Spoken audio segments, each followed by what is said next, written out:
claim we're perfect, but what I am pushing back on is the idea that crime in London is somehow out of control or disproportionate. It's a safe city, and it's going in the right direction. And Londoners generally feel it's a safe city. The statistics that we're talking about today show that homicides in London are down, the lowest in 11 years. The man responsible for policing London is the Met Police Commissioner, Sir Mark Rowley, who joins us now. Mark, good morning to you. Good morning. Why do you think people like Nigel Farage and Donald Trump want to paint the picture that the capital is unsafe? It's not for me to question politicians, and they can do their business. I'm just doing mine, which is about facts and evidence, because I'm a copper. The facts are London's per capita homicide rate is the lowest it's ever been. We've got far fewer shootings, far fewer teenage homicides.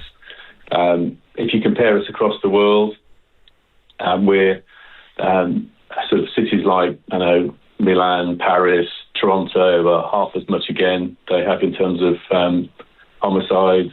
Cities like Brussels, Berlin, New York are nearly 3 times as much, and cities like sort of Houston or Philadelphia or Los Angeles are around 10 times as much. So we are safe by any measure, and there's an immense amount of work going on to do this. We're seizing more firearms, seizing more knives to keep violence off the streets. We're disrupting organised crime gangs. We're targeting the men who prey on women, the most dangerous men, to protect women and children from violence. And it's not just about the most serious end of it. We're bearing down on crime overall. We're arresting 1,000 people more a month. So there's an awful lot of pressure going on. And alongside that, there are local authorities and charities who are helping divert kids who we find involved in county lines away from life of crime. Is there a danger that we could all just cherry-pick statistics that make our own case? Because if you look at the ONS, for example, overall recorded crime has increased by 31% in London in the last 10 years. Violent crime increasing by 40%, sexual offences by 75%. There are statistics we can establish. Even in the area of serious crime, I take your point about homicides. So even in the area of serious crime, there is evidence to suggest that London is less safe now than it was a decade ago.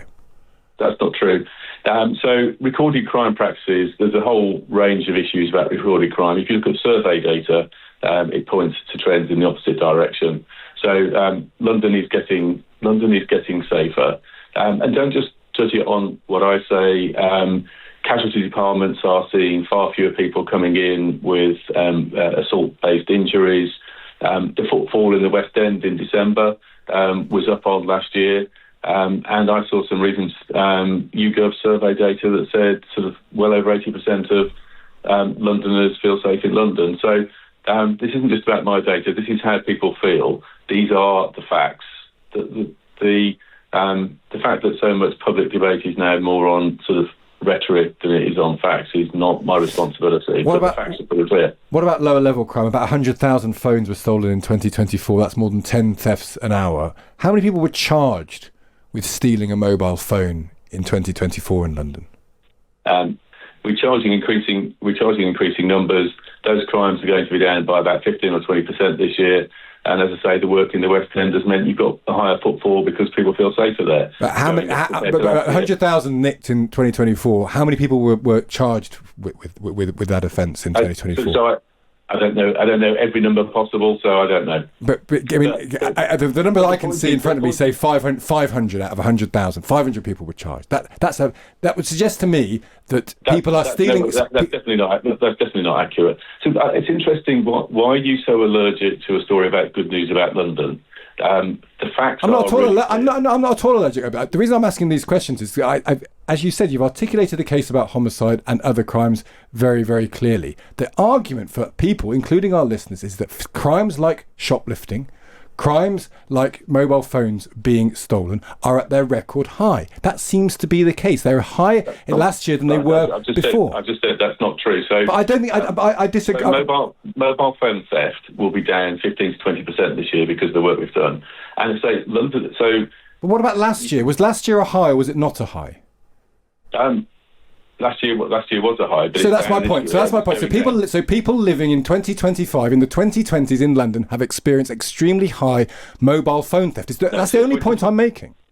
So all I meant was 2024 was a high. It's coming down in 2025, and it's going to coming down further now. So it's coming down. You're seeing greater footfall in the centre. You're seeing fewer people being assaulted and going to hospital. So this is about a wider bearing down on crime, as well as the extraordinary homicide rates, which is down to phenomenal work by my officers and other organisations.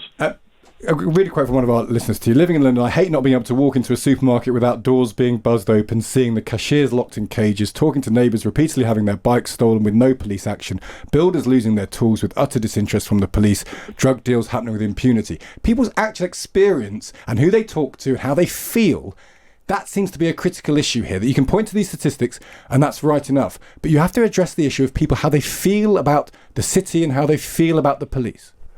Right. So that trust and that feeling is really important. And of course, I'm not claiming we're perfect and that everyone is perfectly happy. But as I say, recent data shows the vast majority of Londoners feel safe in London. On something like shoplifting, which you've mentioned, we're going to be prosecuting about twice as many people this year. Our work with the retail sector is going really well in terms of arresting the most prolific offenders and bringing them to justice.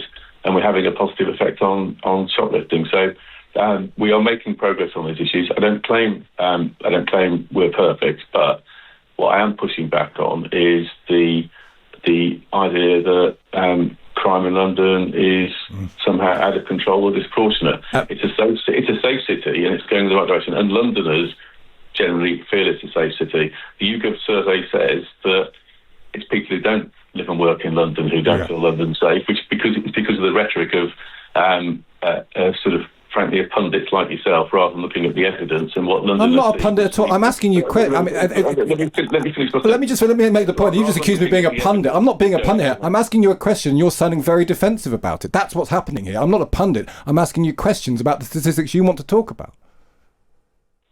No, you were expressing opinions.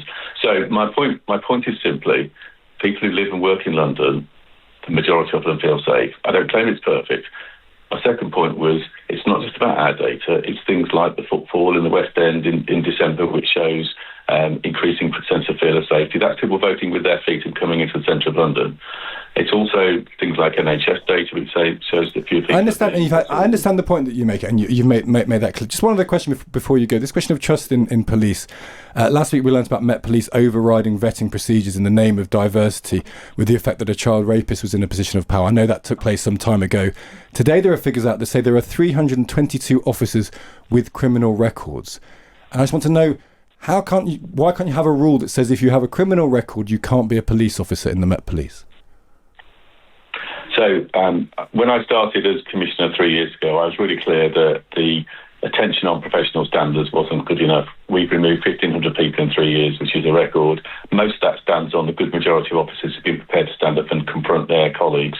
Trust in the Metropolitan Police is rising as a consequence of the actions we're taking on the streets and the actions There's 300 officers with a criminal record. Why can't they just be booted off the force?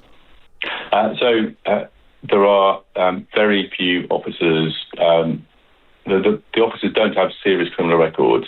There will be occasions where... Two are sex offenders. Let me finish. There will be occasions where somebody's done something as a 14-year-old, which they've been cautioned for, which counts as a criminal record, and they've joined the police at 25 or 30, and we won't necessarily hold that against them depending on what they did and what's the record in between. So these are generally sort of minor issues which would make sense to the public. So that's because of the work we're doing. Trust in the police is growing. 74% of Londoners trust the Metropolitan Police, 12% don't. And that number is rising, and the trust of communities who tended to have lower trust in police is growing faster as well. Okay. Mark Rowley, really appreciate. I know you've got a very busy day. We do appreciate you taking the time to talk to our listeners. Thank you so much. Thank you very much. Good to see you. Bye. Thank you. That's Mark Rowley there, who is the London Met Police Commissioner, who, he's got a story to tell and he wants to make clear. I think there's an argument he sounded defensive there. He thought I was punditing away, asking him questions, but I don't know.